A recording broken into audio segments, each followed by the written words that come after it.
الحمدللہ والصلاۃ والسلام علی رسول اللہ۔ کوئی مسلمان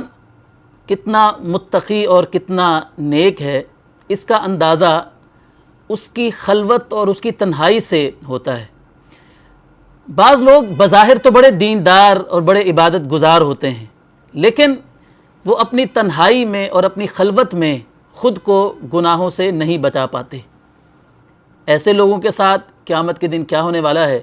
رسول اللہ صلی اللہ علیہ وسلم نے ایک حدیث میں ان کا ذکر فرمایا ہے۔ سنن ابن ماجہ حدیث نمبر 4245 میں رسول اللہ صلی اللہ علیہ وسلم نے فرمایا کہ قیامت کے دن میری امت کے کچھ لوگ آئیں گے کہ جن کی نیکیاں تہامہ پہاڑ جیسی روشن اور سفید ہوں گی، لیکن اللہ تعالیٰ ان کی نیکیوں کو گرد و غبار بنا دے گا۔ کیا مطلب کہ ان کی نیکیوں کو اللہ تعالیٰ شرف قبولیت نہیں بخشے گا اور ان کو اس کا اجر اور ثواب نہیں ملے گا۔ حضرت ثوبان رضی اللہ عنہ جو کہ اس حدیث کے راوی ہیں، وہ عرض کرنے لگے کہ یا رسول اللہ، ہمیں ان لوگوں کے بارے میں بتا دیجئے، کہیں ایسا نہ ہو کہ ہم بھی ان لوگوں میں شامل ہو جائیں۔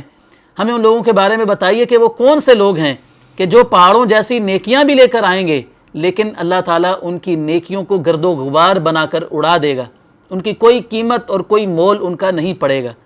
تو نبی علیہ الصلوۃ والسلام نے فرمایا کہ سنو، وہ لوگ تمہیں میں سے ہوں گے، تمہارے جیسے ہی مسلمان ہوں گے، لوگوں کے سامنے جب ہوں گے